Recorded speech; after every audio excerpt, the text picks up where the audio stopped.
Hello everyone and welcome to the Royal Automobile Club talk show in association with Motorsport. I'm Ed Foster and I'm joined by Motorsport's editor Nick Trott, thank you very much for joining us, and the great Dario Franchitti. Thank you so much for joining us today. Now we've got loads to talk about, we've got lots of readers' questions, but most importantly it is Nick's birthday. So thank you so much for joining us on your birthday. I'm sure you have far better things to do, but you're here, and I would sing you happy birthday, but my voice is terrible, so someone else can do that. Oh, this is a great way to spend my birthday, actually. Yeah. I'm very happy about it. Very kind. Thank you. We haven't started yet. You don't know what I'm going to be asking you. Now, I must also say that this is my last talk show for the club and the last podcast for Motorsport. I just wanted to take this opportunity to thank you all for listening. We started them back in 2009, and the first one we got 600 listeners. Despite that, we've ploughed on, and now we get about 100,000 of you tuning in every month. So thank you. Without you, these wouldn't have happened. Thank you also to Alan, who has been recording these almost from the start. But he's been much more than that. He's been a great friend, a great mentor, and everything I've got right is because of him. And the amount that he's edited out that was terrible, you would be astonished about. So thank you, Alan. Thank you. Thank you also to our guests who turn up a month in, month out, don't ask for anything in return, and give us amazing content. So thank you. We're not getting anything. I was told. I think Nick's agreed to give you quite a big check for this one, but anyway, I won't be here. Cup of tea and a chocolate biscuit. Not my budget. So no, thank you to the guests. It's been an honour and a privilege to be a part of these. And what better way to finish than with Dario? So thank you for joining us today. And we should thank you as well, Ed. You've I think you've set the standard actually for these podcasts. It's interesting. A very low one.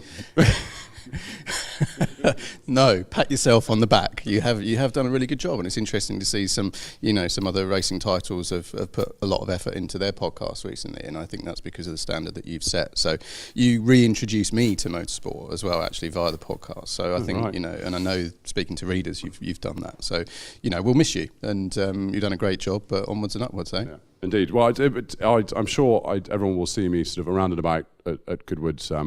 Doing various bits and pieces. But let's get started with the podcast. That's what we're here for.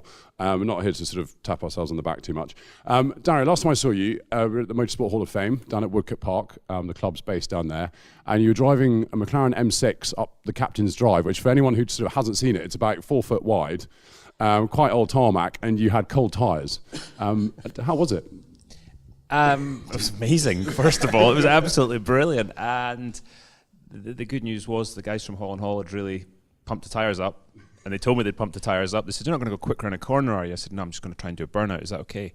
They kind of all went, "Oh, yeah, absolutely." And the driveway was just slightly wider than the M6, so when I got it at a little bit of angle, it was pretty close at both ends, and it was wonderful. It was a great evening, but the highlight was definitely driving the McLaren M6 and seeing Freddie Spencer in a dinner suit on a 2-stroke Grand Prix bike. Yeah, it was amazing. When he arrived, he brought all his stuff in this massive bag that sort of dwarfed him. And he said, "Is it all right?" I'm not going to try his accent, but he was like, "Is it okay just to do it in my jacket and tie?" I was like, if anyone can handle it, it's probably Freddie Spencer. So it was good to see him. Very cool. Very cool. In his sort of helmet colours, but then dinner jacket. Excellent.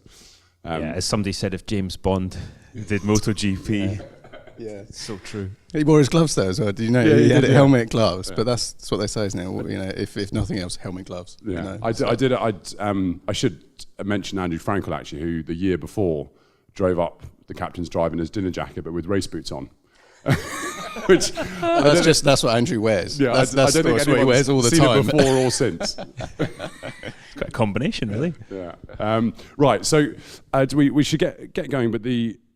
Big news, obviously, Fernando Alonso at Indy, and you wrote a great piece for the Motorsport website before he went, just after the news was announced, and you said he's not going to struggle with speed, but it's going to be the racing and the traffic. How did you think he did? Brilliantly in the race as well. I mean, his qualifying performance was very good. I wasn't that surprised with that. What he did in the race, the way he adapted to oval racing and adapted to the constantly moving environment, because it all depends on a place like Indianapolis, in a race where people position their cars relative to yours, and you've got to move that around. And you could tell he studied a lot before he even got in it. And the first practice race runs they did as a group, because groups tend to form in practice even, and just watching the way he worked through the groups and watching his learning process, he's obviously very, very smart. but he was a student of the whole thing, and he gave Gilles de Ferran a lot of credit. He said qualifying, he said, was, I felt that was me just getting right on the limit. And he said, but Gilles really taught me what to do. I listened to him. And then Gilles said to me later on, he said, you've got no idea how good this boy is. I said, yeah, I think I have. And he said, but no, he's an exceptional talent. And he was right in there. He was right in that sort of fight. Obviously, the cars were very good. The Andretti cars were fast. But he did a very, very strong job. And not only in the car, I was as impressed with what he did out of the car. His attitude, because obviously an open paddock in IndyCar, you can be walking along as a fan, and Alonso will walk straight past you. There's the car, so the access is a lot different than F1. And he handled it brilliantly. And when he got out the car, when the engine had its problem, the cheer that went up, I think said it all. And he didn't get spooked either by the accident, Bourdais' accident, which was, frightening for us all to watch. A driver of Sebastian's experience and speed on ovals, for him to hit the wall that hard, it didn't. I don't know whether it affects him or not, but he didn't lose any speed, did he, Fernando, from that? He's obviously very mentally strong. Well, obviously, what he's gone through the past couple of years, he's built up a tolerance. But there's one thing building up a tolerance to a bad result. It's another thing building up a tolerance to what he witnessed. And we were talking on Sunday night about Dixon's accident, and he said, I saw an engine and a gearbox. He said, I'm wondering where's the rest of it. And then he got right back after it, and that takes a certain mental toughness to do that. And he had it. It would be great to have him back in IndyCar, or in the Indianapolis 500 again, if that's what he wants to do. But just watching what he did in Canada, he looks like a different person, doesn't he? Would you say it was a flawless performance? I mean, everybody has been singing Fernando's praises, but I know it's mean to be critical, but are there any areas where you think, do you know what, just a tweak there, maybe next time? Well, of course, but every driver does that. No driver does a flawless race. No, they don't. And he obviously, if he does it again, I think he will come back stronger. Whether the car will be as good relative to the rest of the field is another question, and that's obviously one of the things you have to deal with as a driver. But yeah, there was nothing you saw and thought, oh, he really messed that up, or he really messed that up. Pit stops were, again, this is all alien to him, the way it all works. Nailed that. The start must have been a little dicey for him. He lost some places, but he got back up to the front, got back up to the sharp end, and raced everybody with a lot of respect. I think that was one of the things that struck me, was the amount of respect he had for the race, because you were mentioning his preparation. He obviously watched thousands of hours on YouTube, on boards, everything like that. But he also would do hours in the simulator before practice or something, and then go to the track. And his preparation, he obviously was soaking it all up. And I think as a two-time Formula One world champion, and people always telling you, oh, you're arguably the greatest driver in Formula One at the moment, and people telling you that all the time, to go to the Indy 500 and actually respect it, says a lot about him. Yeah, he went there with his eyes wide open, realised it was going to be a challenge, and anybody that's worked with him they've all said that to me. Yeah, this guy's a worker. He's got a lot of talent, but he works, and you can tell that he's got this relentless energy about him, and he just wants to keep improving. And all he's interested in is racing cars. It looks like all he wants to do. But again, it's that word respect. He had the respect for the race, for the drivers he was competing against. He wasn't he was very respectful of them, and them of him too. It wasn't a case of they all wanted to beat him, absolutely, but they wanted to beat everybody. But you could tell there was this sort of camaraderie went on between them, and it was the fact that he'd come over to do it and became one of the, I was going to say the boys, but obviously we had some girls in the race too, and whether it was in the bus lot, it all worked, and it was great. And I will say it wouldn't probably have happened in the Ron era, and you got to take your hat off to Zach Brown for having the sort of the vision and the balls basically to go to the bosses upstairs and say, this is what we want to do. And they were there. Mansour was walking down pit lane during qualifying, and I saw Indy Lau race weekend. So the whole team was getting into it. Now, sort of since the race, I think Hamilton made some comments about the fact that, if you can qualify fifth against people who do it all the time, then that says a bit about the drivers. And then there's been this sort of slight spat between IndyCar drivers and Hamilton. What's going on there? Is it just a bit of ignorance, or? I was asked this question the other night at the dinner, at the Hall of Fame dinner, and I sort of said, well, did Lewis actually make those comments? Well, he hasn't sort of come back and said, no, I didn't make them. It is that lack of respect. He has no idea what he's talking about. And at the time, he just qualified the Mercedes 14th at Monaco. Well, it wasn't great timing, was it? No, it wasn't great timing. And Lewis is obviously a very, very capable driver. But yeah, it wasn't to be, being a great driver is one thing, but it just was kind of classless comment. And to make that comment with no knowledge of what it's going on. I don't have a knowledge of what it's like to only have to go out and race one person. And come second. And come second, exactly. He doesn't know what it's like to race against these guys in Indianapolis 500. Fernando Alonso does. He can comment on it and say, "Wow, those guys were good," or "They were better than I thought," or "You know what, they weren't that good." He can make that comment now because he's done it. And Lewis sometimes does that though. Everybody's got their flaws, and Lewis occasionally sounds off about stuff he really doesn't know about. Yeah, it was. If he said it wasn't very stylish, and actually not very stylish for him either, because he does respect the history of racing. It's clear he does, but I don't know. That slipped through the net, I think, that one. So the only thing I can think of that he should do is give it a go. Yeah, exactly. And he might have been having a bad day too. And trust me, we've all said bad things. But yeah, if you feel that way, have a go. Because actually, maybe not in his world, but in my world, that's the prize money is a fair chunk of change. So if it's that easy, come along and have a go. There's quite. I mentioned before we got loads of readers' questions. I've got pages and pages of them here, and I was going to come to them in a second. Well, I got one here from Glenn Alcock. Just relating to this, and he said, Dario, if you could have had a one-off appearance in the Monaco Grand Prix in a front-running car with practice time, would you have missed the Indy 500 for it? Glenn's a good man, actually. He was at the 500 last year. He's a good supporter of actually the young Scottish guys coming up, and the young Scottish drivers. Would I have done that? With hindsight, I might have given 06 a skip because the car was never competitive from start to finish. Nah. I mean, I always put it this way: from 07, every time I sat in the car, maybe not so much the last year, we weren't really competitive, but 7, 9, 10, 11, 12, we were in with a shout every time I showed up at Indianapolis. So, no, I wouldn't have given up any of those chances. Again, with hindsight, 06 was a bit crap. I might have said okay, but the 500 meant a massive amount to me, and that was the path my life went was over to America and IndyCar. If you'd asked me that question when I was 17, it would have been a much different answer. Yeah. And we shouldn't really talk about the Indy 500 without mentioning Taku. I can't think of sort of a more decent guy. I've never met him, but from what everyone tells me who knows him, he's just such a lovely guy, and for him to get that win was quite special, I thought. Taku's a funny one because he's such a lovely guy, and then you put him in the car and he's an absolute monster to the point of being sometimes just mad, and he goes for gaps that aren't there. And on Saturday night he cut across the grass and took Dixon out. I've been taken out by him before the restart. Before the flag was waved, he speared into me.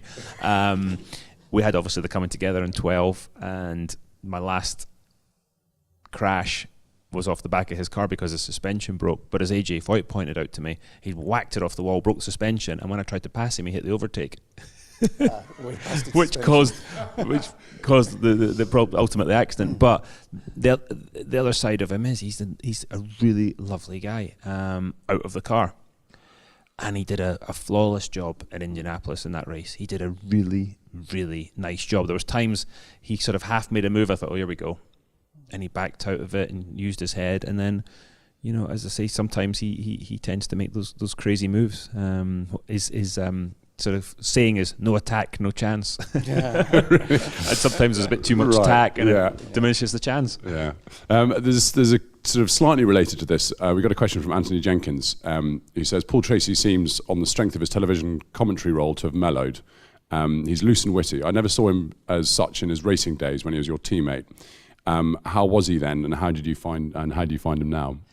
PT's always been witty. He's always been the fun guy. And when I first came over, before I was his teammate, he was one of the guys that straight away was nice to me. You know, the more experienced guys tend to give the rookies a wide berth and just sort of, you know, until they've sort of paid their dues or whatever. PT was straight up, hey man, what's going on? And we remained friends throughout every one of those times we came together as teammates and everything. And he was always funny. With his commentary role, I think he's relaxed into it to the point he is. He's very astute and he's good value. At the Phoenix race, I stayed with him. My buddy Albert and I stayed at the PT's ranch or whatever it is, and it was hilarious. And Townsend Bell was staying there too, and we were just laughing at Paul constantly, and because he's entertainment, he was a really brilliant driver who sometimes was his own worst enemy, but that's why people loved him. He had a chance in a Benetton, is that right? In F1. Tested at Estoril. Yeah. Do you see why? I mean, having raced him, do you see why he got that test? Do you think he had the pace to deliver in Formula One? Oh, absolutely. Especially in those early years. I mean, when we became teammates, it was sort of 98 was our first season, and I think he went through he wasn't maybe as sharp as he had been those early years. Then he went back and won the Champ Car Championship in 03, but he was he maybe just wasn't as sharp back then. He had pace to spare, and I will say that with Paul, even in those days when he wasn't quite over a lap as maybe as quick as I managed, I would start on the pole or whatever. 20 laps into the race, you look in the mirror and here he is, and you just think, oh god, because you knew if there was a chance to pass, he would do it, and even if there wasn't a chance to pass, he'd have a go. But yeah, nothing but love for PT. Talking about commentary roles, how are you defining Formula E and your role there? Because you've literally just come back from Berlin for the E-Prix. How are you finding it? Because it is a lot of our listeners and readers think it's interesting, think it's something different, and a future of motorsport, not the future. And then a lot of listeners and readers hate it, I think is probably the play. Yeah, it's definitely Marmite with I think, people who are traditionalists. Some people think, oh, that's quite interesting. Others are, they don't like it. I agree with you. I think it's a very well put. It's a future of motor racing. Is it going to replace F1? Is it going to replace IndyCar? All those things? No, but electrification is a big part of what we're going to see on the roads, and going back to sort of the 60s, 70s, and before that, the race cars of today being the street cars of tomorrow. So there's a lot of development going on there, and the manufacturers love it because they can do that. They can put their money behind it, and they can sort of get a return on that investment.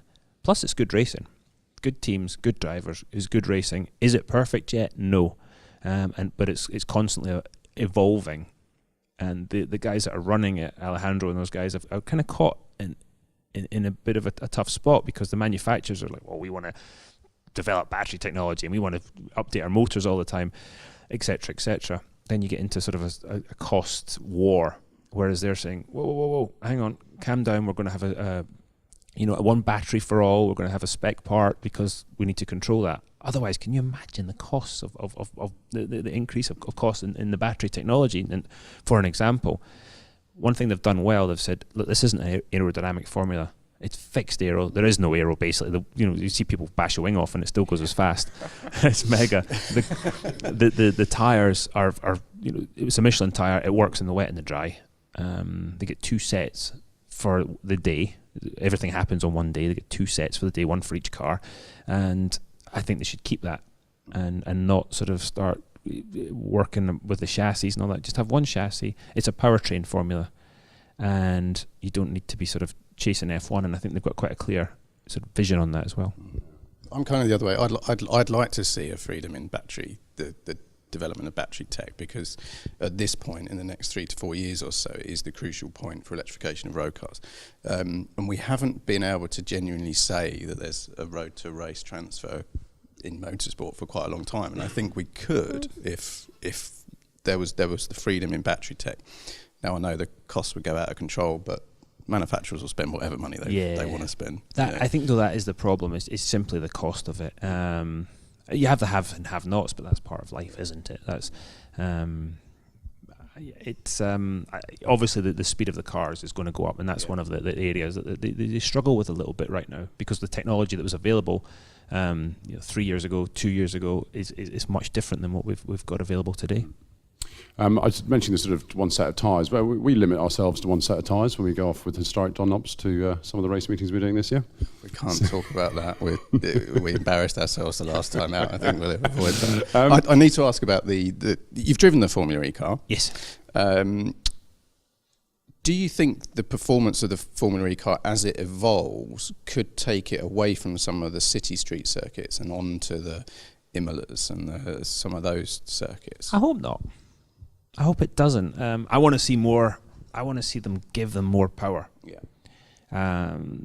There's two different sort of ways of looking at it. There's a new battery coming next year. It's going to be more dense. It's, they're going to have more usable energy. So you're going to use that to go longer, or use that to turn the dial up. Yeah. I want to see them turn the dial up. Absolutely. Because when you put them to 200 kilowatts in qualifying time, they look quite good. They slide around. You can hear the pitch changes in the engine. Yeah. Keep cranking it up. Yeah. Because they're catching a load of slides. There's no grip. There's more power than grip in a lot of situations. That's fun. And grip. Yep. Right, more power than grip, and that's the way I would like to see it go. Because obviously with an electric motor, the torque just ramps up from zero straight away, and that the acceleration of them is really something. But part of the great thing of Formula E is they get to race in places that, if we had internal combustion engines, unfortunately, we just nowadays are not going to get to some of these venues. Yeah. It was Tony Brooks, wasn't it, that said a racing car should always have more power than its chassis can handle. Absolutely. Which I think is nice way. Now, someone mentioned in the office, apparently you're fronting a campaign to educate drivers on the dangers of concussion at the moment.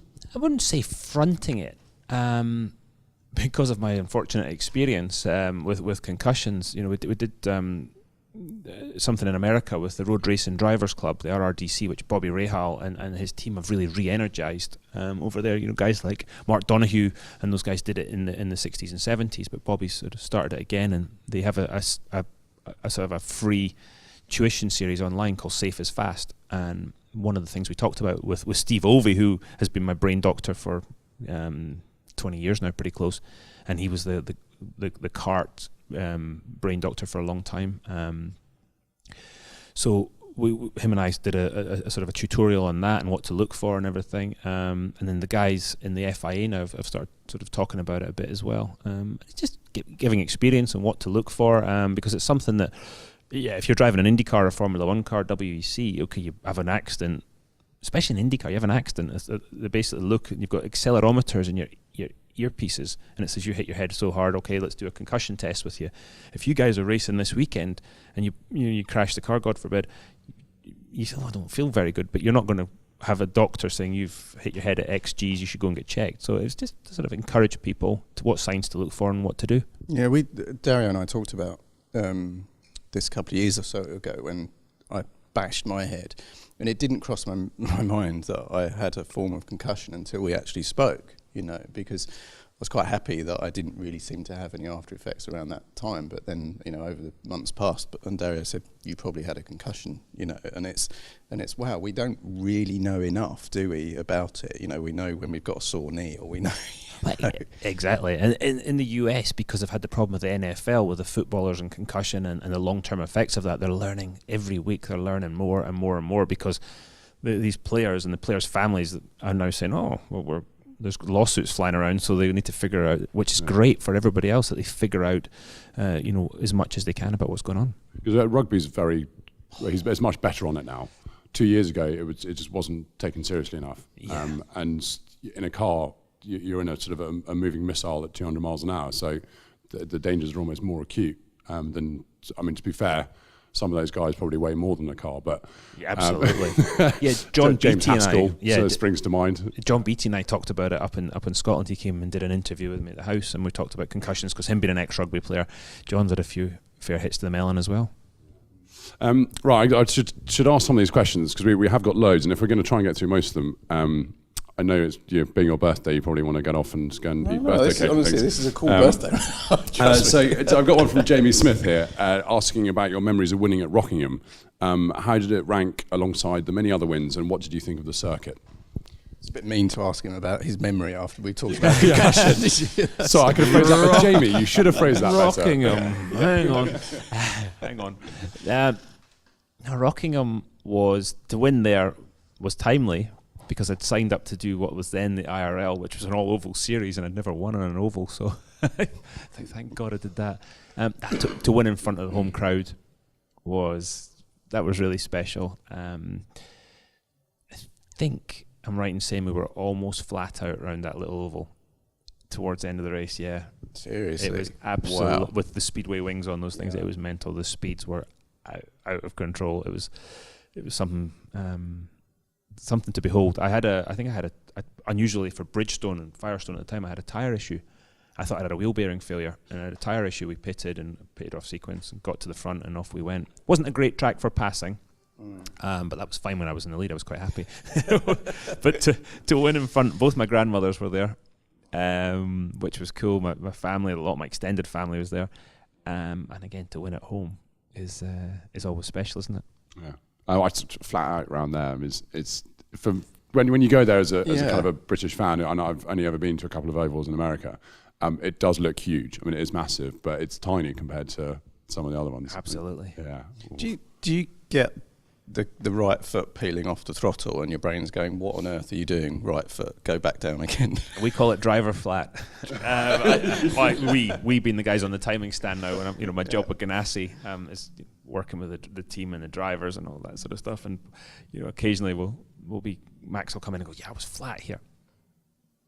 No, you weren't. Yes, it was. Yeah. No, you weren't. There's times that self-preservation does take over. We had a situation 2009, 2010. We raced at Loudon, New Hampshire, which is a mile oval. It's completely flat. Well, completely flat. They say there's some banking, but it feels completely flat. And it's basically 2 hairpins, long straights with tight hairpins.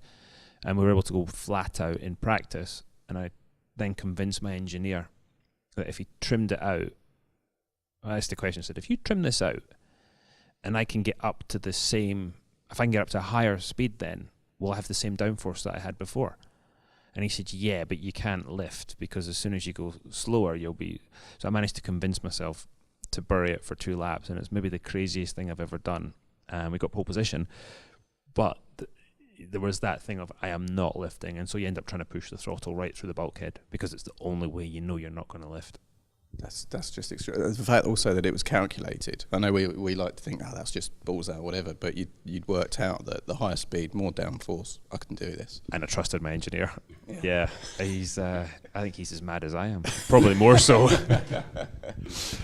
We've got a question here from P Dizzle 99. I don't think that's his real name. Dario, can you please give us a good Greg Moore story that most people don't know? Most of the Greg stories I can't tell you. A Greg story that most people don't know. I don't know if they know the bus trip story. So we 98, mid Ohio 98. So we were Greg, Max, myself. Greg's like, right, we're going to take my bus, because we all had motorhomes at the track. It was these 48-foot buses or whatever. We'll drive my bus from Mid Ohio to Road America to the next race. So Max and I, yeah, mega. None of us had driven the bus before, so we'd swap shifts. We'd drive along with it, and one would literally, as we were driving, one would walk out, the other would walk into the driver's seat.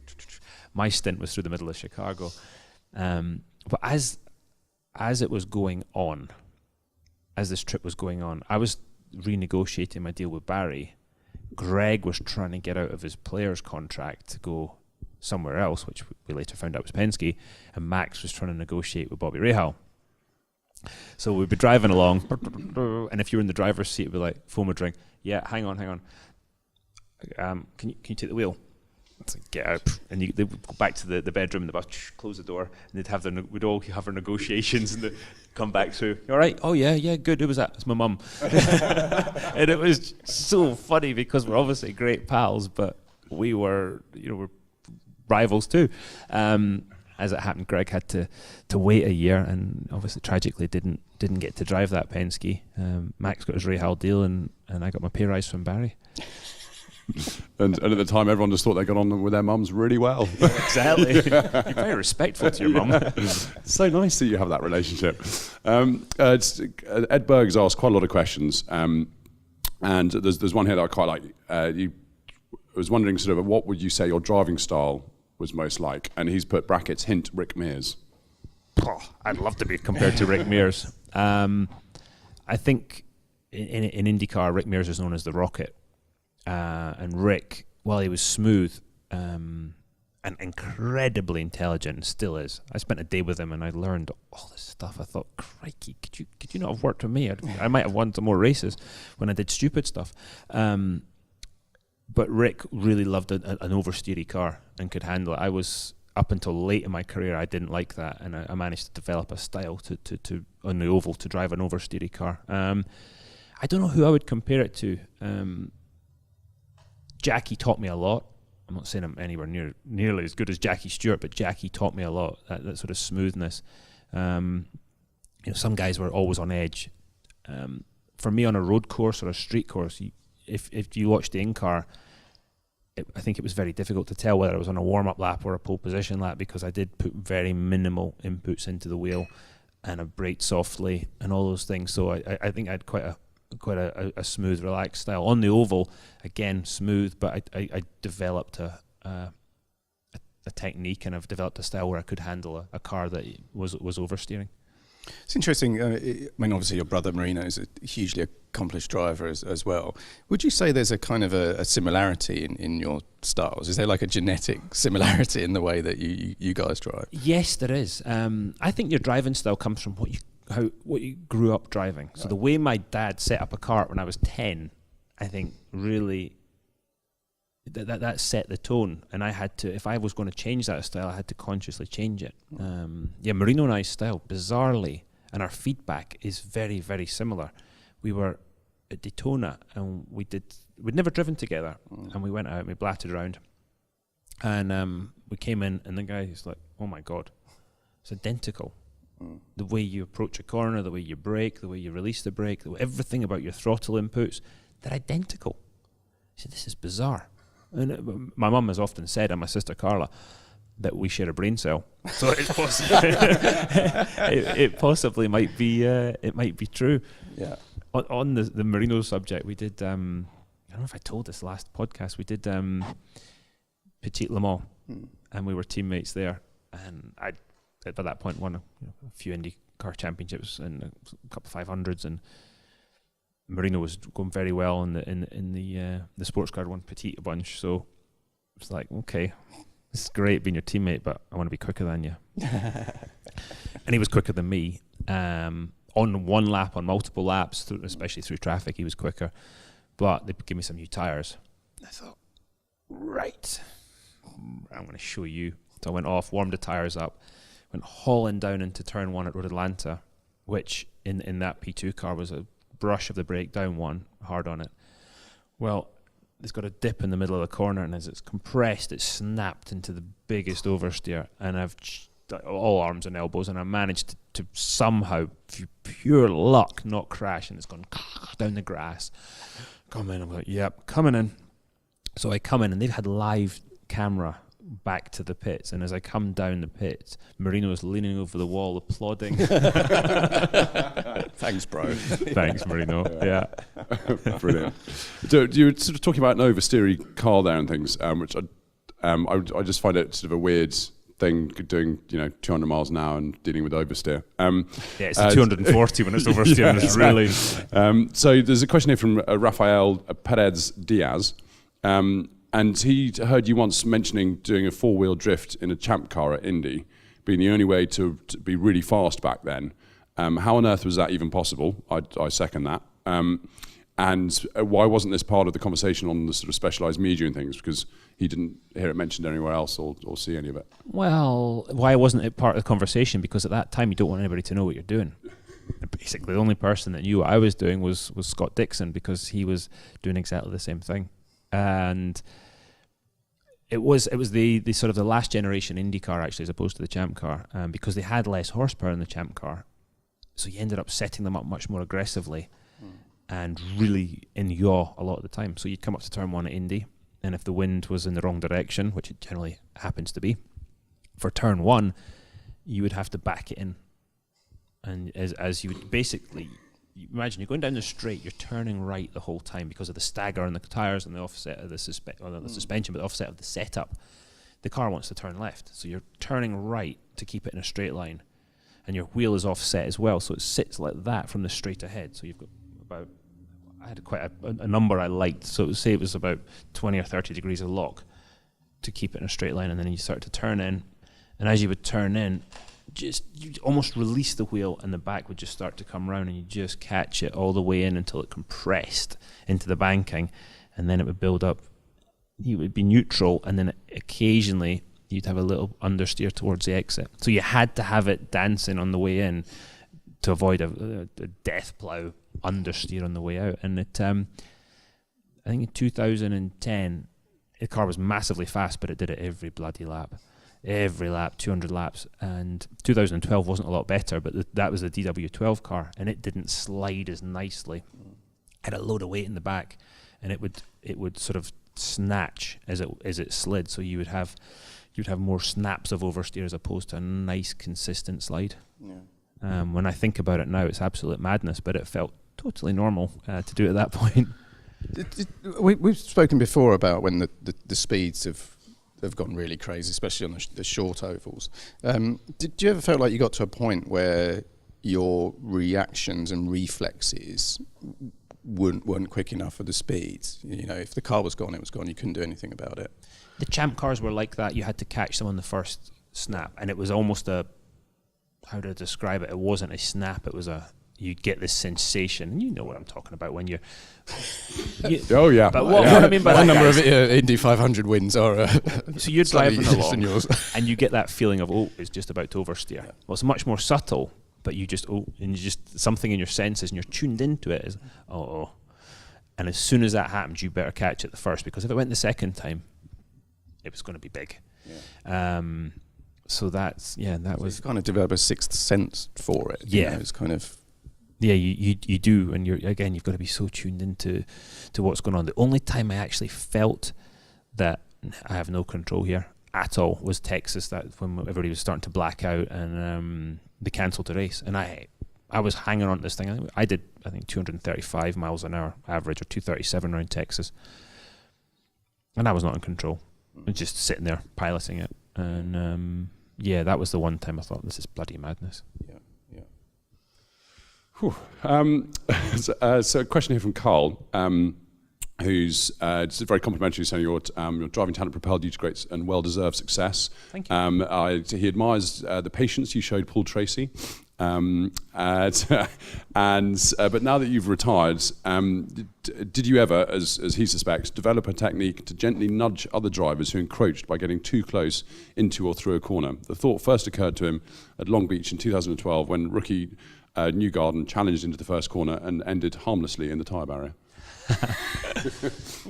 Yeah, that was all actually my friend Albert we talked about. It's his fault because he proposed to his now wife Hillary on the grid right behind me. I was about to step in the car and somebody sort of tapped me on the shoulder, and my guys knew that if I was stepping in the car, just to make sure nobody annoys me. And I turn around and there's Albert, and he goes, "Watch this." And I thought, "Oh, what's he going to do?" And then he got on his knee. I thought, "Shit, he's fallen over." Sorry, we're not supposed to swear. And he proposed to her, and Ganassi's going, "What is going on?" Anyway, first corner. Joseph's got quite a high regard for his ability, and I was on new tyres. He was on used tyres, and he thought he was going to go around the outside. So I wasn't going to allow that to happen, or I wasn't going to try and let that not happen. But I think with having seen video and how many years later, my front wing, it was the DW12, and I think it was the first sort of year of the DW12, and any car I'd raced before, this sounds like a bunch of driver excuses, but every car I'd raced before didn't have the wheel guards at the back, and literally if you look at it, my wing just taps his wheel guard, and it was definitely not on purpose. And he went in the wall there. But I'd been used to sort of judging the distance with no wheel guards, and I tapped in there. I wish I was that good that I could have done it on purpose, but that was. So that's a yes, I think, to Carl's question. No, it wasn't on purpose, but it did happen. Brilliant. I love the wheel guard excuse. We're going to have to wheel that one. Yeah, I'm going to remember that one. Put that in I the book. asked one of Ed Bo's questions earlier, but it sort of relates to what we were just talking about. Was using mind games a tool that you used against opponents in racing? It seemed you always got in Will Power's head to the point he was his own worst enemy. I didn't intentionally do it. The difference, Will and I have actually become good pals, and we talk a lot about racing, why we do it, and all these kind of deep conversations now that we have. And if people who watched us in 10, 11 and 12 would go, what, you two? But we kind of lived that together, and because of that there's kind of a brotherhood, and there's a lot of respect there between the two of us, and I like the guy. But at the time, I would never let people see me bleed. I'd never let people know if I was having a bad day. My job was to kind of, whatever was going on, deal with it, but never show it to the outside world, where Will, and still does, his emotions are on his sleeve.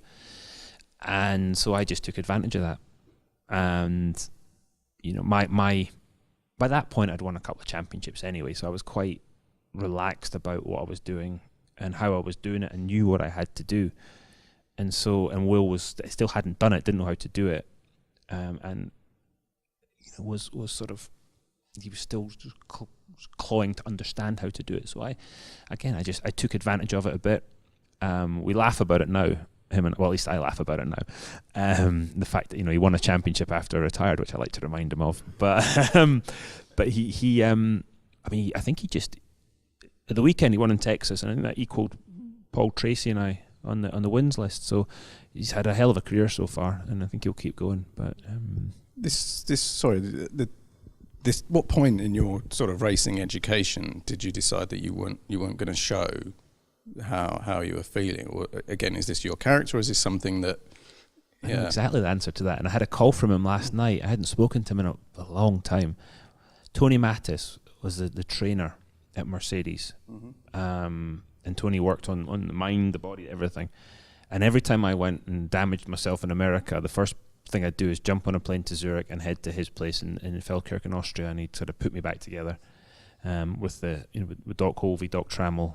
And he called me last night and just said, "Hey, I saw you on," I must have seen it on TV from Formula E. And he was the guy that taught me. I think he taught me mental strength, and he taught anything I had in that regard. He taught me how to get to it, and how to get to it, and how to get to it consistently, and how to sort of control your emotions, how to focus. And Jackie always talked about mind management, but Tony really taught me how.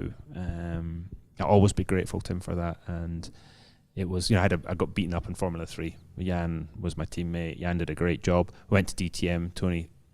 I listened to Tony. He taught me how to do it. Then I got to return the favour to Jan in DTM.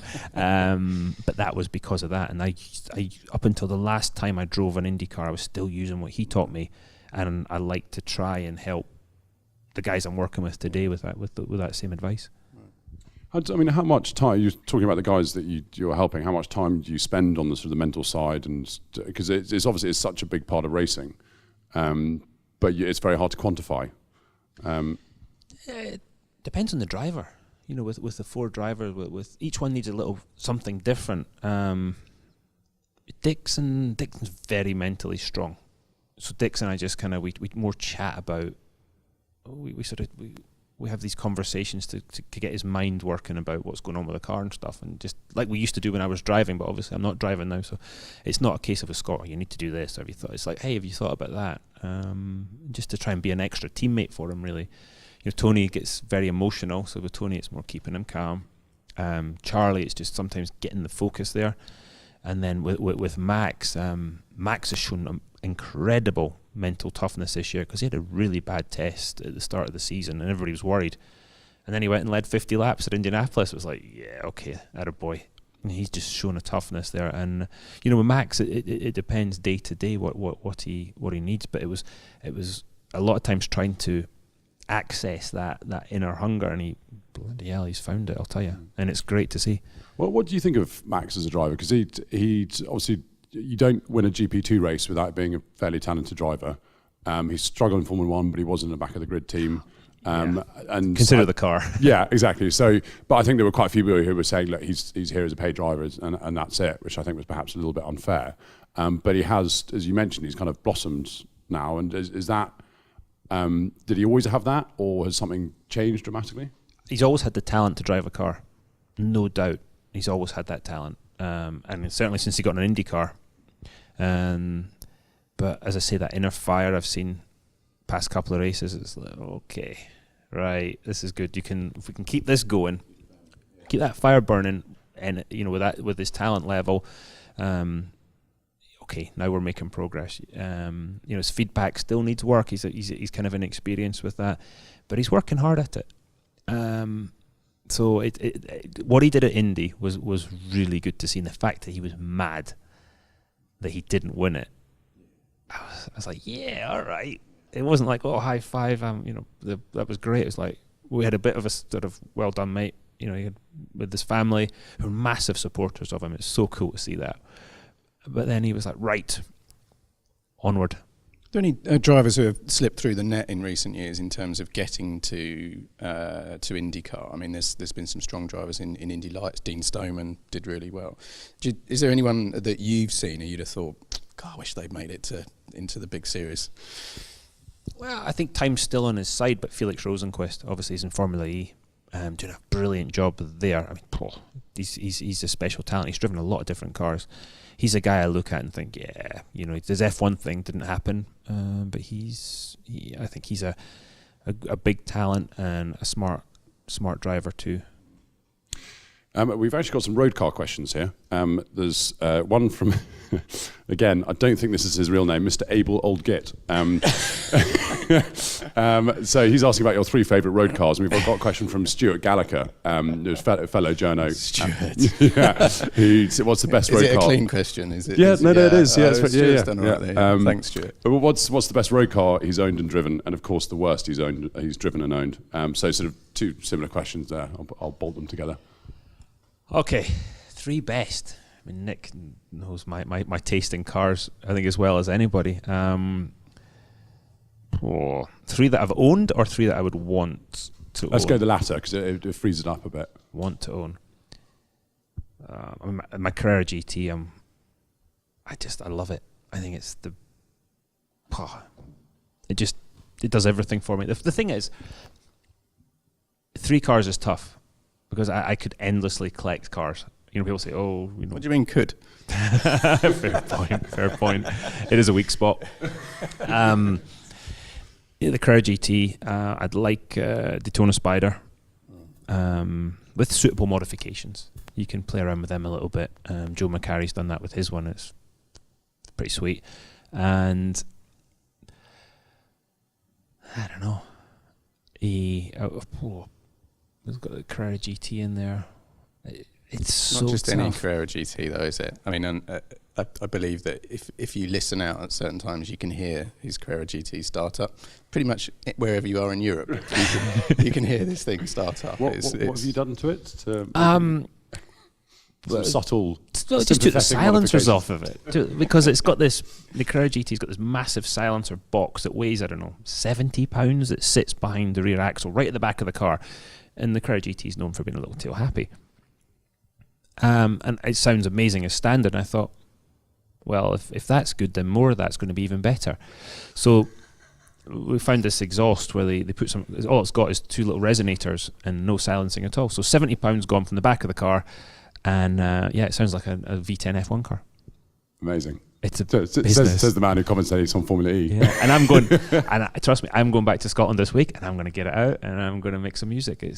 It's so much fun. But on the other side of things, I got a new NSX that I smoke around London in you put it in quiet mode, and it's in hybrid most of the time. It's like you run around in electric motors, and as a Scotsman, and you'll appreciate this, the fuel gauge doesn't go down. It's mega. That is quite good, actually. I like that. I have a number of stories that I could share from a car of the year that we did a few years back when I was with Evo. Stuart Gallagher was on it as well. I'll save some of it, but there's one memory that I'll never forget. As we were driving along this same bit of road doing some photography, and Dario was there, Marino was there. We had a Camaro. Was it a Z28? The Camaro, the one that the crazy one. Yep. The crazy Camaro, which the front tyres were 305. The front tyres were 305. So we're doing photography, trying to be grown up and sensible and everything like that. And then Dario disappears off with Marino. I go off in something else, hot hatch or something. Go up the road, go over a crest, coming in the opposite direction. Dario and Marino, and I just these two look like schoolboys, just absolutely laughing their heads off as this thing was kind of just slightly above the surface of the ground. It was a very aggressive bump. It was a very bumpy road, I have to say. Yeah, but I nearly went off the road laughing at these two coming the other way. It was fun, hilarious. wasn't it? Yeah. We were serious journalists, though. We were having a very serious time, and it was all for the benefits of the Car of the Year test. North Coast 500. North Coast 500, absolutely. What a road! Got to get back up there this year. Yeah. I still haven't done that, which is what I think I've driven all the roads separately, but just never done it all in a one. Stunning, yeah. Wonderful, yeah. So I'm just going to turn to the world of sports cars, because I haven't talked about it too much. Tom Allen here is asking, how close did you get to driving at Le Mans? And then below that, someone commented saying, Porsche 919 2014. 2015, I think it would have been. Right. Okay. Yeah. There was no contract signed, but I'd gone to Weissach in 13, early 13 actually. I'd gone there because I got to go to Weissach. And don't need an excuse. Exactly.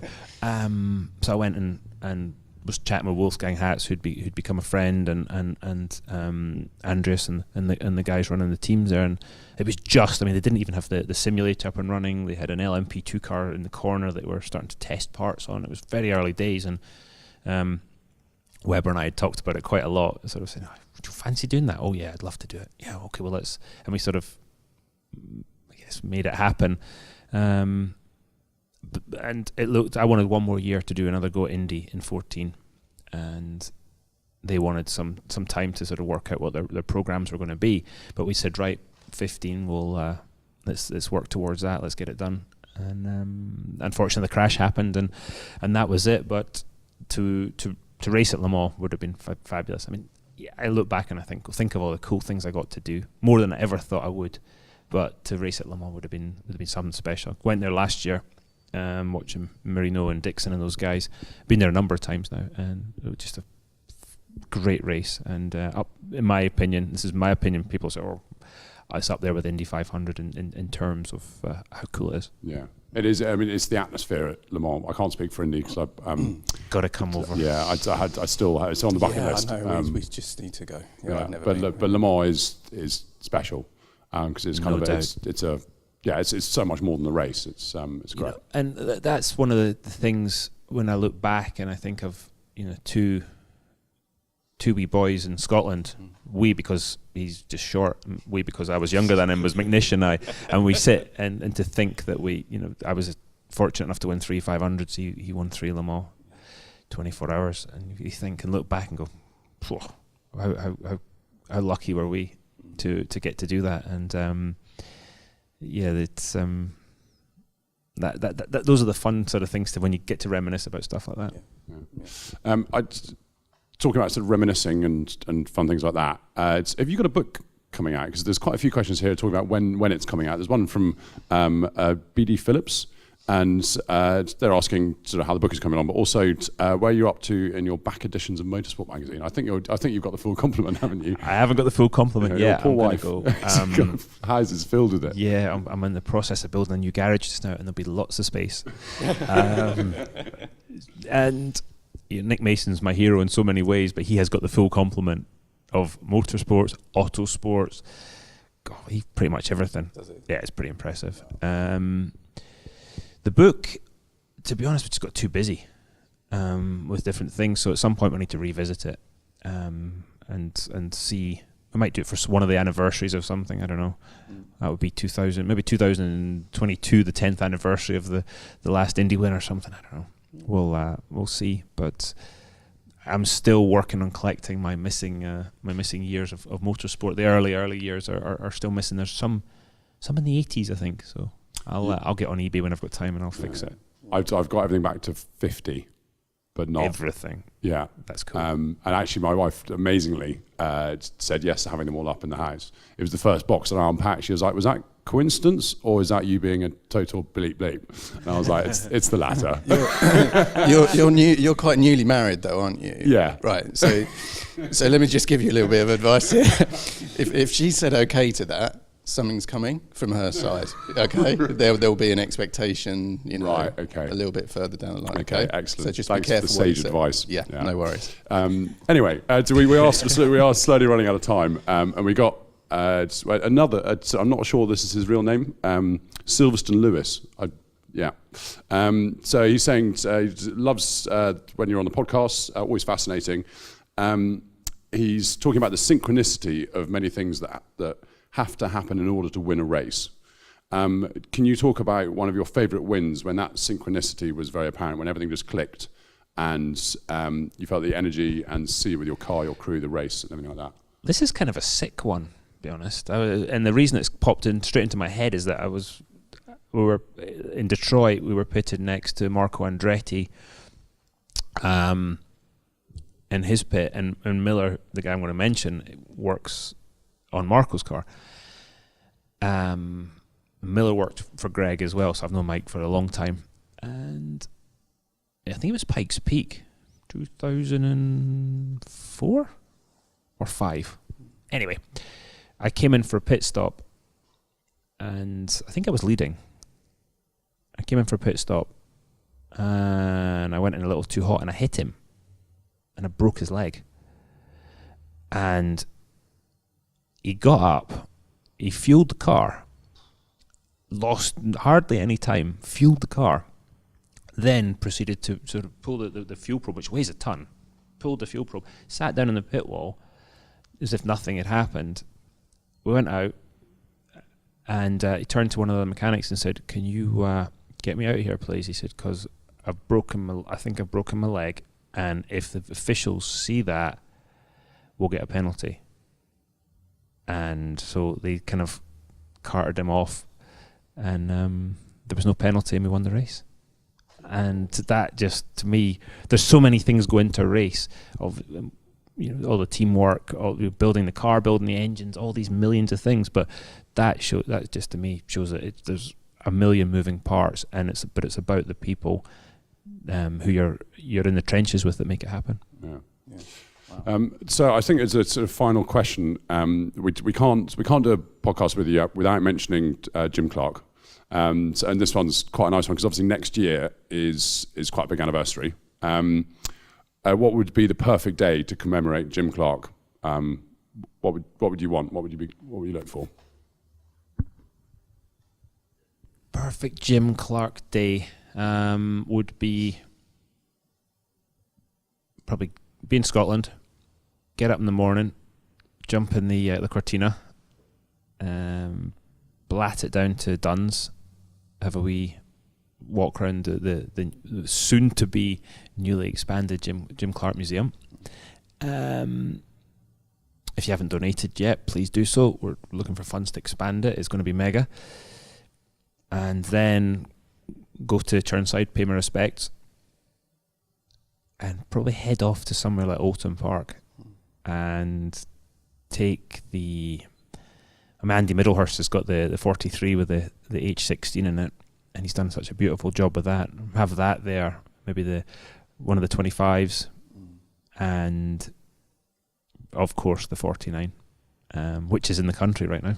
Is it? It's in the country, it's in the UK, and take some laps around Oulton, I think, or down to Goodwood and do the exact same thing there, and then have a meal with a bunch of his, his friends, and obviously I have JYS there, Bob Dance, those type of guys, and just have a few drinks and tell some stories. Sounds like a great day. I think we've just nailed your next year's cover for you, Nick. I think we have. Yeah, there we go. Yeah. Well, that'll be a great tribute. Yeah. Wonderful tribute. Yeah, that'll be amazing. Yeah.